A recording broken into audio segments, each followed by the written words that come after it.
Mean square current, जैसे हमने कल किया था एवरेज करंट। एवरेज करंट में हमने उसको कैसे डिफाइन किया था कि एवरेज करंट क्या है। एवरेज करंट में हमने डिफाइन किया था उसे कि एवरेज करंट जो है एक स्टेडी करंट है, ठीक है। एवरेज करंट क्या है, एक स्टेडी करंट है, लेकिन ये एसी की तरह कब बिहेव करता है, मतलब इसका एसी से हम कैसे रिलेट कर रहे हैं इसको, ये जो है सेम अमाउंट ऑफ चार्ज देता है जितना एसी देती है, अगर हम टाइम पीरियड भी सेम ले लें और सर्किट भी सेम ले लें। तो एवरेज करंट को हमने डिफाइन किया था, it is that steady current which will produce same amount of charge as produced by AC for the same circuit and for the same time period। वो time period T/2 भी हो सकता है, वो टाइम पीरियड T भी हो सकता है, वो टाइम पीरियड T/4 भी हो सकता है। अब हम नेक्स्ट कर रहे हैं रूट मीन स्क्वायर करंट। इसको हम कैसे डिफाइन करेंगे, अगर मैं इसको AC से कुछ सिमिलरिटी लेती हूँ तो इसकी और AC की क्या सिमिलरिटी है। देखो एवरेज करंट में क्या था, एवरेज करंट हमारा सेम अमाउंट ऑफ चार्ज देता था, ठीक है। तो रूट मीन स्क्वायर करंट क्या है, it will produce same amount of heat for the same resistance and same time period, ठीक है। मतलब ये क्या है, अगर हम रेजिस्टेंस सेम कर दें रूट मीन स्क्वायर करंट के लिए और एसी करंट के लिए, ठीक है। एसी करंट और रूट मीन स्क्वायर करंट का अगर हम रेजिस्टेंस सेम कर दें, ये भी वही हीट प्रोड्यूस करेगा जो एसी करेगा। कंडीशन क्या है हमारे, बस इसमें और क्या उसमें डिफरेंस क्या है कि ये जो हमारा करंट एडी करंट है और एसी करंट होता है, पीरियोडिकली चेंज होता है। तो हम देखते हैं एसी से हमारी कितनी अमाउंट ऑफ हीट प्रोड्यूस होती है और जो स्टेडी अमाउंट से कितनी अमाउंट ऑफ हीट प्रोड्यूस होती है, और हम दोनों को क्या कर देंगे, इक्वल रख देंगे। तो अब हम एसी की हीट निकाल रहे हैं, मान लो स्मॉल हीट प्रोड्यूस हम देख रहे हैं इन स्मॉल टाइम dt, तो dH is equal to I square R dt। ये फॉर्मूला हम पहले कर चुके हैं 10th में, Joule's law of heating, Joule's law of cooling effect, heating effect, उसके अंदर ये फॉर्मूला आता है हमारा।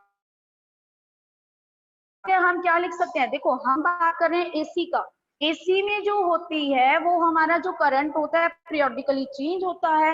अब पीरियोडिकली चेंज करंट को हमने कैसे रिप्रेजेंट किया था, आई नॉट साइन ओमेगा टी का होल स्क्वायर। आई स्क्वायर है तो आई की जगह हम लिख सकते हैं आई नॉट साइन ओमेगा टी का होल स्क्वायर, आर की जगह आर हो गया, डी टी की जगह टी हो डी टी, ठीक है।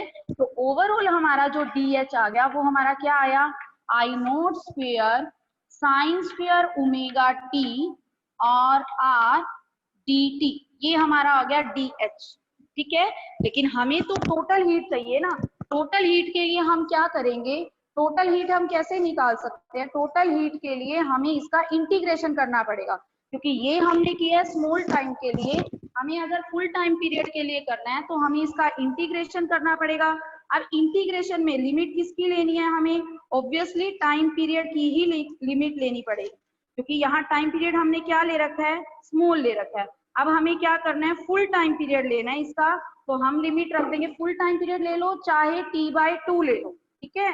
चाहे हम फुल टाइम पीरियड ले लें चाहे T/2 ले लें, लेकिन दोनों में हमें टाइम क्या रखना है, सेम रखना है। तो मैं इधर इसको कर रही हूँ 0 से h लिमिट में, और इसको कर रही हूँ मैं 0 से T/2, ठीक है। यहाँ 0 से h कर दिया, यहाँ से 0 से T/2 कर दिया। अगर हम इसका इंटीग्रेशन करते हैं तो ये पावर है, सबसे पहले इस पावर को मुझे सॉल्व करना पड़ेगा, मुझे कोई ऐसा फॉर्मूला देखना है जिसमें ये साइन स्क्वायर जो है ये हमारा लीनियर पावर में कन्वर्ट हो जाए। तो मैं क्या कर रही हूँ,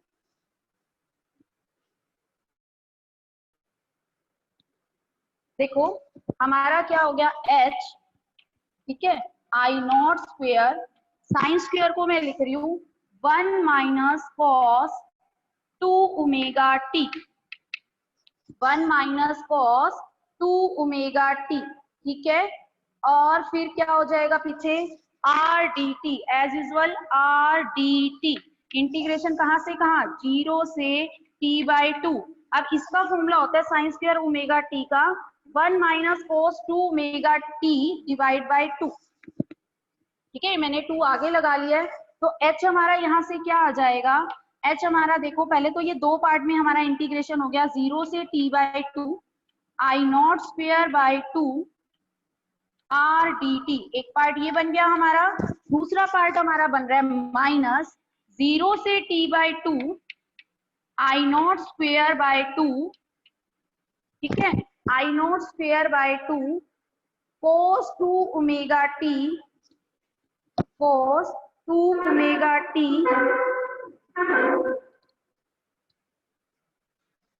cos 2 ओमेगा टी, और ये हो गया हमारा डी टी,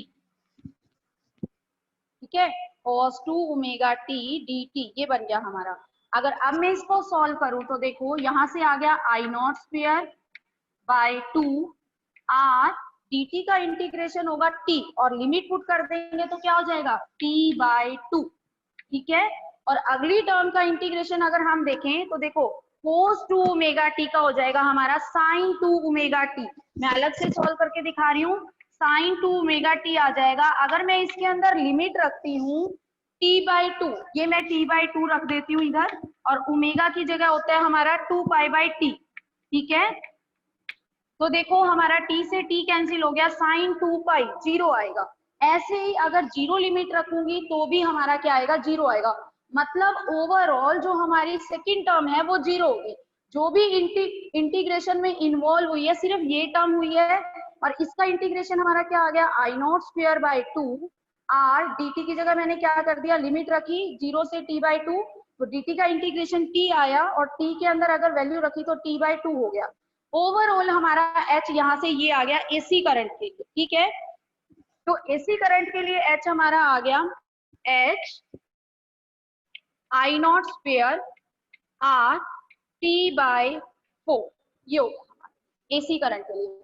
लेकिन अगर हम I R M S current pass करते हैं सर्किट के अंदर, अगर मैं सर्किट के अंदर I R M S current pass कर रही हूँ कितने टाइम के लिए, टी बाई 2 के लिए, मुझे पता है हीटिंग प्रोड्यूस होगी, जब भी करंट पास होता है तो हीटिंग आती है। तो अगर मैं अब देखो अभी तक मैं कर रही थी एसी की अमाउंट मैंने हीट की निकाली है, अब मैं निकाल रही हूँ अगर मैं करंट IRMS पास कर रही हूँ तो हमारा जो H है वो हमारा क्या हो जाएगा, देखो H is equal to IRMS का स्क्वेयर अपॉन में R T बाई 2 टाइम, तो हमारा T बाई 2 था ना, हमारा फॉर्मूला होता है I square RT heat produce का, लेकिन हमारा टाइम T बाई 2 था तो हमारा क्या हो गया IRMS का square R into T by 2, ठीक है। अगर अब मैं इन दोनों को कंपेयर करती हूँ 1 और 2 को, तो मेरे पास क्या आ जाएगा, देखो मेरे पास आएगा बेटा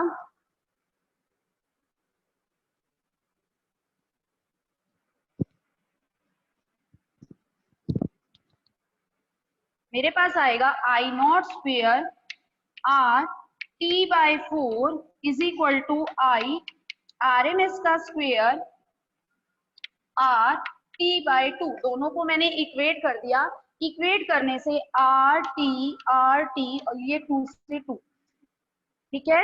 तो ओवरऑल हमारे पास आई आर एम एस का जो स्क्वेयर आया वो क्या आया, आई नोट का स्क्वेयर डिवाइड बाई 2, ठीक है।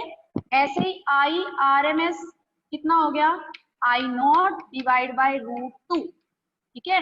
पॉजिटिव हाफ साइकिल के लिए हो गया I not divide by root 2, और नेगेटिव हाफ साइकिल के लिए हो जाएगा minus I not by root 2। हमने लिया ये 0 से t बाई 2 के लिए, जो ऊपर वाली साइकिल होती है पॉजिटिव हाफ की, ठीक है। तो पॉजिटिव हाफ है तो आंसर भी हमारा पॉजिटिव, अगर नेगेटिव हाफ होगा तो हमारा आंसर भी क्या हो जाएगा, नेगेटिव हो जाएगा। ये है हमारा रूट मीन स्क्वायर करंट। एक बार मैं दोबारा से रिपीट कर रही हूँ, रूट मीन स्क्वायर करंट की क्या डेफिनेशन है, ये एक स्टेडी करंट है, लेकिन इसकी और एसी की क्या सिमिलरिटी है, ये भी वही हीट प्रोड्यूस करता है जो एसी हमारा प्रोड्यूस करता है, ठीक है, सेम टाइम पीरियड के लिए। तो मैंने सबसे पहले की हीट निकाली, एसी की हीट मैंने स्मॉल टाइम के लिए निकाली, DH is equal to I square R D T, ठीक है। अब आई की जगह इसके अंदर तो कुछ एसी का आया ही नहीं, तो कोई ऐसी टर्म जिससे इंक्लूड हो रहा है, तो मैंने क्या किया, आई को लिख दिया I naught square sine square omega T, ठीक है। आई की वैल्यू होती है एसी करंट के लिए आई नॉट साइन ओमेगा टी, तो मैंने वही वैल्यू पुट करके एच निकाल लिया 0 से t बाई 2 के लिए, वो एच हमारे पास ये आया है I naught square R T by 4 solve करके होगा। ऐसे ही मैंने एच निकाला। अगर मैं आरएमएस करंट पास करती हूँ सर्किट में, क्योंकि वो एक स्टेडी करंट है, तो उसमें इंटीग्रेशन की कोई रिक्वायरमेंट नहीं है, कुछ चेंज नहीं हो रहा। स्टेडी तो कुछ चेंज होएगा ही नहीं, ऐसा तो है नहीं कि हाँ स्मॉल टाइम के लिए ये रहेगा, आगे ये रहेगा, पूरे टाइम के लिए एक ही रहेगा। तो H is equal to I square R T, लेकिन हम क्या कर रहे हैं, टी बाई टू। ठीक है, टाइम पीरियड हमने टी बाई टू लिया था, दोनों ही मुझे पता है सेम होगी, यही इसकी डेफिनेशन है। दोनों को सेम किया, सेम करने से हमारे पास ये आया, जिसके अंदर आई आर एम एस आ गया हमारे पास, I not divide by root two. ये तो हमने किया है रूट मीन स्क्वेयर करंट। ऐसे ही root mean square EMF. EMF में क्या होगा बेटा, ईएमएफ में जहां पे भी हम आई यूज कर रहे हैं वहां पर ई आना चाहिए। ठीक है, जहां पर भी हम आई यूज कर रहे हैं वहां पर ई आना चाहिए। अब ई कैसे हो सकता है, देखो आई नॉट स्क्वेयर है तो मैं इसको यूं भी तो लिख सकती हूँ, E naught square divide by I square. भाई हमने किया है Ohm's law, B is equal to I by R. ठीक है, तो इधर B की जगह क्या यूज हो रहा है, E यूज हो रहा है, तो क्या हो जाएगा, E is equal to I R. अब मैंने क्या किया, आई नॉट की जगह E नॉट बाय आर कर दिया। ठीक है, ऐसे ही आई आर एम एस की जगह मैं क्या कर लेती हूँ, ई आर एम एस का स्क्वायर अपॉन में आर स्क्वायर।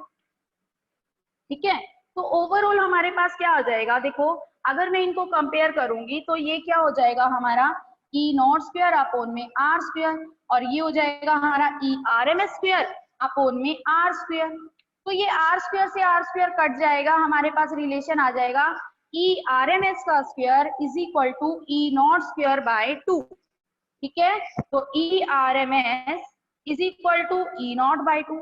सेम रिलेशन चलता है ईएमएफ और करंट में, बस हमें क्या चेंज करना है, जहां पे करंट था मैं उस करंट को चेंज कर रही हूँ in the term of EMF. और मैंने क्या किया, मुझे एक ओम्स लॉ पता था V is equal to I R होता है, मैंने उसकी हेल्प से क्या किया, चेंज कर लिया, जहां पे आई नोट था वहां पे ई नोट बाय आर कर दिया, कर दिया। ये था हमारा रूट मीन स्क्वायर करंट। ठीक है, अब तक हमने क्या किया है, सबसे पहले इलेक्ट्रोमैग्नेटिक इंडक्शन क्या होता है यही किया। उसके बाद हमने दो करंट, एसी करंट क्या होता है ये मैंने बता दिया था, जो क्वांटिटी जो है जिस करंट की वैल्यू टाइमली चेंज हो रही है और डायरेक्शन भी रिवर्स हो रही है, उस करंट को हमने बोला था AC current, same force AC EMF. इसके बाद हमने किया average value of current, and next is root mean square current, जो आज हमने डिफाइन कर लिया है कि रूट मीन स्क्वायर करंट क्या होता है और मैथमेटिकल इसकी वैल्यू क्या है। ठीक है, तो नेक्स्ट टॉपिक है हमारे पास, जब हमने ये सारी चीजें कर ली हैं इसी का यूज करते हुए फेजर और फेजर डायग्राम, फेजर और फेजर डायग्राम अब हम ये कर रहे हैं। ठीक है, तो सबसे पहले इसको करने से पहले हम एक क्वेश्चन करते हैं। क्वेश्चन ये है हमारे पास, which is more dangerous, which is more dangerous 220 volt DC और 220 वोल्ट एसी। ठीक है, ठीक है, 220 वोल्ट एसी डेंजरस है या 220 वोल्ट हमारे पास डीसी डेंजरस है, ये हमें देखना है। हम कैसे देखेंगे, देखो हमें पता है डीसी तो चेंज ही नहीं होता, अगर ये 220 वोल्ट है तो ये 220 वोल्ट रहेगा। ठीक है, लेकिन जो एसी है उसका इफेक्ट आईआरएमएस, जो उसकी एक्चुअल वैल्यू होती है वो आईआरएमएस होती है, जो हमारे घरों में होती है वो आईआरएमएस वीआरएमएस ये होती है। तो अब मैं इससे आईआरएमएस, मुझे ये दे रखा है 220 वोल्ट। ठीक है, 220 वोल्ट है, अब मैं इससे क्या कर सकती हूँ, इफेक्टिव मैक्सिमम कितना जा सकता है, देखो डीसी तो हमारी यही की यही रहेगी, लेकिन एसी जो हमारे को यू कह रहा है वो 220 वोल्ट, वो एक्चुअल में क्या है, ईआरएमएस, जो भी हमारे घरों में आती है वो ईआरएमएस है। तो वो कह रहा है अगर घरों में मैं दो वोल्टेज दे रहा हूँ, डीसी भी दे रहा हूँ और एसी भी दे रहा हूँ, तो कौन सी ज्यादा डेंजरस है, तो मैं तो बोल रही हूँ भाई एसी ज्यादा डेंजरस है। कैसे एसी डेंजरस है, जो हमारे पास वैल्यू आती है वो ईआरएमएस आती है। ठीक है, अब मुझे इससे ई नोट निकालना है, भाई ये मैक्सिमम कहाँ तक जा सकती है, मैक्सिमम वैल्यू मैंने तुम्हें ग्राफ से बताया था, maximum value peak value E not थी या आई नॉट थी। तो ई नॉट मुझे पता है, ई आर एम एस का फॉर्मूला होता है ई नॉट बाई रूट टू। यही होता है। तो मुझे ई नॉट निकालना है, तो √2 इंटू में ERMS, ठीक है। अब √2 से मल्टीप्लाई कर दो 220 वोल्ट को, ठीक है, यानी 1.41 को √2 की वैल्यू 1.41 होगी, इससे अगर हम 220 वोल्ट को मल्टीप्लाई कर दें तो क्या हो जाएगा, ये 311.1 वोल्ट, ये हो जाएगा 311.1 वोल्ट। तो ये देखो इसकी तो इफेक्टिव वैल्यू इतनी रही, मैक्सिमम भी यही है, मिनिमम भी ये है, ये तो कांस्टेंट हो गई, लेकिन इसकी मैक्सिमम कहाँ तक जा सकती है, 311 वोल्ट तक, ठीक है। तो हमारा कौन सा डेंजरस होया, AC ज्यादा डेंजरस हुए, क्योंकि उसकी पीक वैल्यू ज्यादा है। नेक्स्ट हम कर रहे हैं फेजर और फेजर डायग्राम, ठीक है। फेजर और फेजर डायग्राम में बेटा क्या होता है, देखो फेजर डायग्राम जो होते हैं वो हमारा कंटिन्यूसली चेंज क्वांटिटी को दिखाते हैं, ठीक है। फेजर डायग्राम में हम क्या करेंगे, एक क्वांटिटी जो टाइम के साथ वेरी कर रही है उसको हम as a projection of rotating vector दिखाएंगे, ठीक है। रोटेटिंग वेक्टर कैसे प्रोजेक्ट करेंगे उसकी फॉर्म में दिखाएंगे एक क्वांटिटी जो टाइम के साथ वेरी कर रही है, इसको हम बोलते हैं फेजर, ठीक है। और फेजर डायग्राम में हम क्या देखें, देखो मैं बात कर रही हूँ फेजर की। फेजर क्या होता है, एक क्वांटिटी जो टाइम के साथ साथ वेरी कर रही है उसको हम as a rotation of projection vector दिखाते हैं, उसको हम बोलते हैं फेजर। और हम जो कर रहे हैं वो कर रहे हैं फेजर डायग्राम।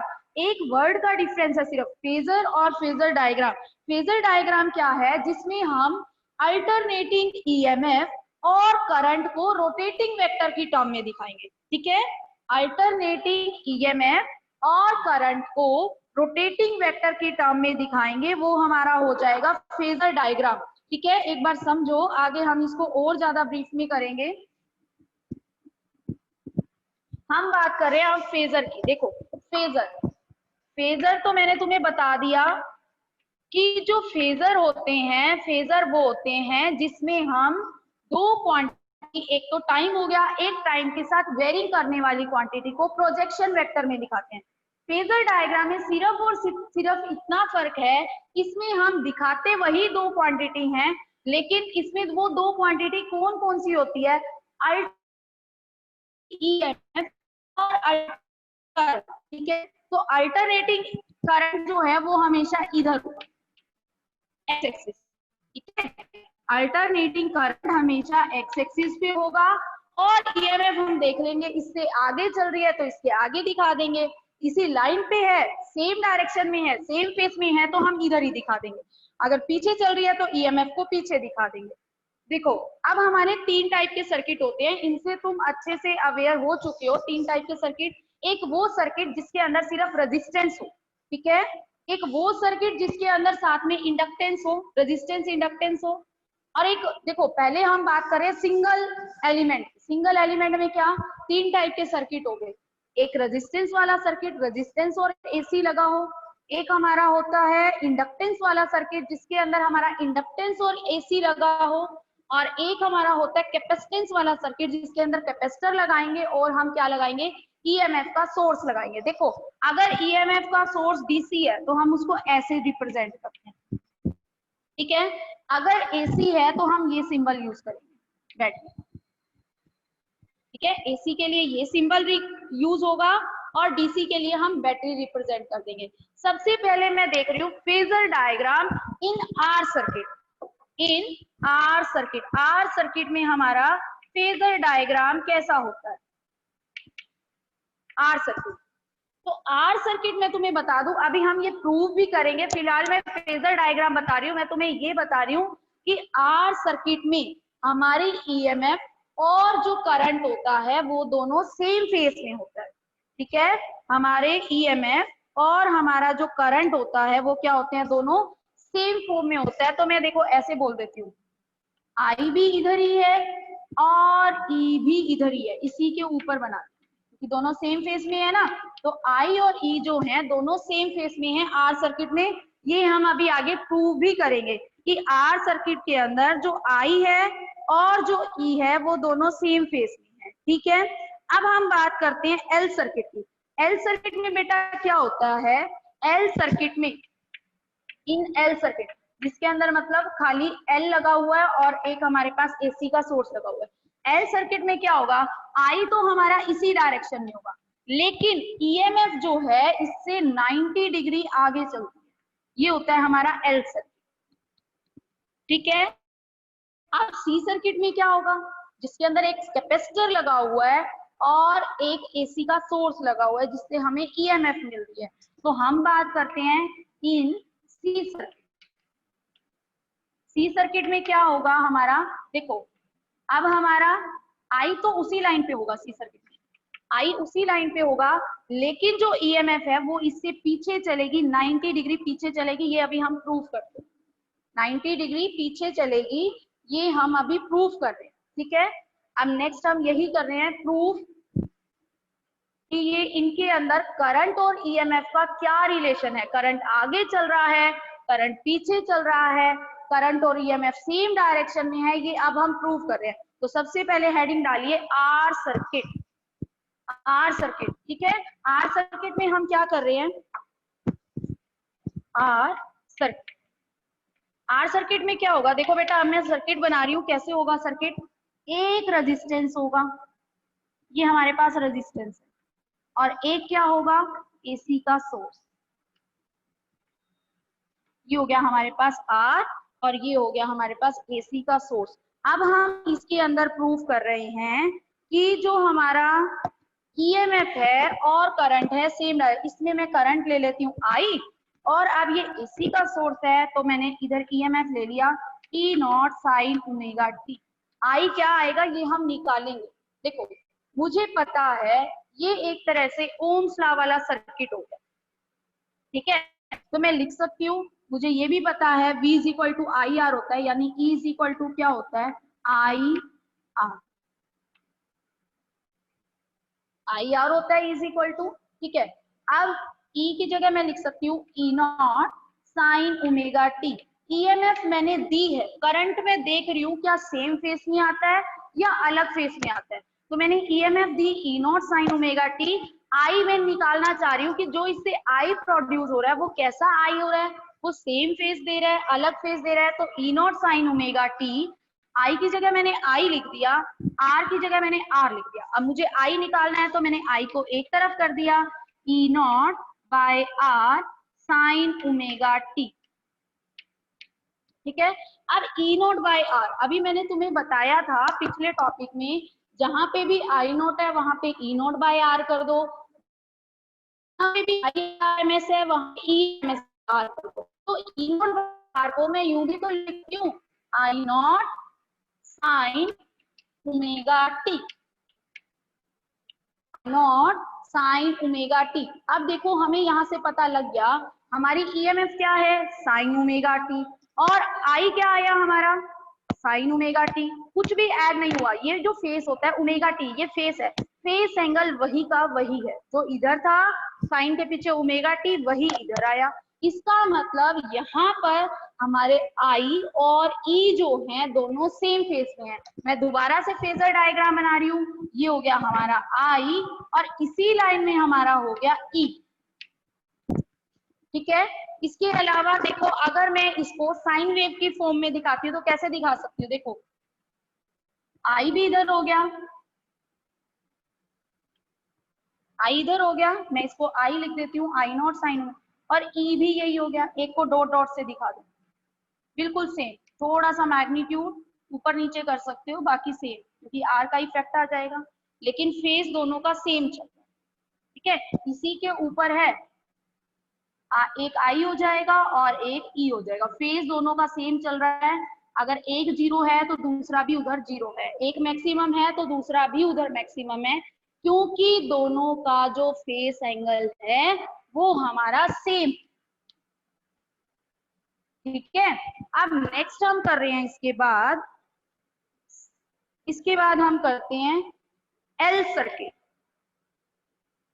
एल सर्किट, ठीक है, एल सर्किट में क्या है, देखो एल सर्किट में यहाँ पर हमारी आ जाएगी इंडक्टेंस, जहां पे हमने रेजिस्टेंस लिया वहां पे हमारी क्या आ जाएगी, इंडक्टेंस। तो ये है हमारा एल सर्किट। एल सर्किट में हम देखते हैं करंट और EMF में कितना डिफरेंस आता है, ये देखो ये मैंने इंडक्टर बना दिया, इंडक्टर बना दिया, ये मैंने बना दी एसी। इस बार सी, फिर हम एसी दे रहे हैं और उससे आई कितना प्रोड्यूस होगा ये हम देखेंगे। ये हो गया एल। इनके अंदर क्या फेस, देखो मैंने किया था, ये तुमने भी किया था किरचॉफ लॉ में। अगर मैं किरचॉफ लॉ लगाऊं, देखो एक ईएमएफ हमारी जा रही है जो हम दे रहे हैं, एक ईएमएफ में इसका करंट चेंज हो रहा है, एक ईएमएफ इसकी प्रोड्यूस हो, मैंने ईएमएफ को लिख दिया स्मॉल। और मुझे ये भी पता है लेंथ को क्या कि दो जो वो क्या होगी, रिवर्स हो, रिवर्स होगी। तो मैं यूं भी लिख सकती हूँ ई, ठीक है, मैं ये भी लिख सकती हूँ E plus E is equal to 0। ये किरचॉफ लॉ से हो गया भाई, दोनों जो है इक्वल एंड अपोजिट है। अगर मैं E को उधर ले जाती हूँ तो E is equal to minus E हो जाएगा, ठीक है ना, दोनों इक्वल एंड अपोजिट है और कुछ नहीं। तो E इज इक्वल टू क्या हो गया, माइनस ई। और मेरे को इस E की वैल्यू पता है इंडक्टर के केस में कितनी ईएमएफ प्रोड्यूस होगी, ये होगी हमारी minus L D I by D T, ठीक है ना भाई। मुझे ईएमएफ कितनी प्रोड्यूस होगी अगर इंडक्टर लगा हुआ है, करंट चेंज हो रहा है, तो उसका ये फॉर्मूला था, मैंने किया था सेल्फ इंडक्टेंस, ठीक है। तो अब मुझे तो डीआई चाहिए ना, मुझे तो करंट निकालना है, तो डीआई की वैल्यू क्या हो जाएगी, देखो E by L D T, E by L D T, ये वैल्यू हो जाएगी, ठीक है। तो ई की जगह मैं क्या लिख सकती हूँ, E not sine omega T, ठीक है। ये क्या हो जाएगा, L की जगह L और dt की जगह dt। अब मुझे करना है इसका इंटीग्रेशन, मुझे पता है टोटल करंट सर्किट में होगा I। अब इसका इंटीग्रेशन मैं कर देती हूँ भाई, ये तो स्मॉल के लिए किया, हमें तो टोटल के लिए चाहिए। तो इसका आएगा E नॉट बाई L। देखो साइन का जो इंटीग्रेशन होता है वो हमारा होता है कोस ओमेगा टी, लेकिन क्या होता है साथ में माइनस अपोन में ओमेगा, ये आ जाएगा हमारे पास। ई नॉट बाय एल पहले ही था हमारे पास, साइन ओमेगा टी का मैंने लिखा कोस ओमेगा टी बाय एल, ठीक है। अब देखो ओमेगा एल क्या है, ओमेगा एल हमारा क्या है, मैं डिफाइन कर रही हूँ।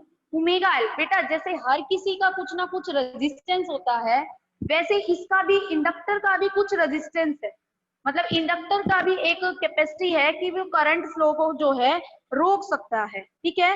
तो जैसे रजिस्टर के केस में हम उसको बोल देते हैं रेजिस्टेंस, इस केस में हम उसको बोल देते हैं इंडक्टिव रिएक्टेंस, इंडक्टिव रिएक्टेंस। और उसको डिनोट कैसे करते हैं, एक्सएल से, एक्सएल। एक्सएल क्या होता है हमारा, ओमेगा एल, मतलब इसकी वो कैपेसिटी जिसके कारण ये करंट का अपोज करती है। रजिस्टर था तो हमने वो वर्ड यूज किया था रेजिस्टेंस, अगर ये इंडक्टर है तो हम इधर वो वर्ड यूज कर रहे हैं इंडक्टिव रिएक्टेंस, जिसको हम बोल रहे हैं XL is equal to omega L.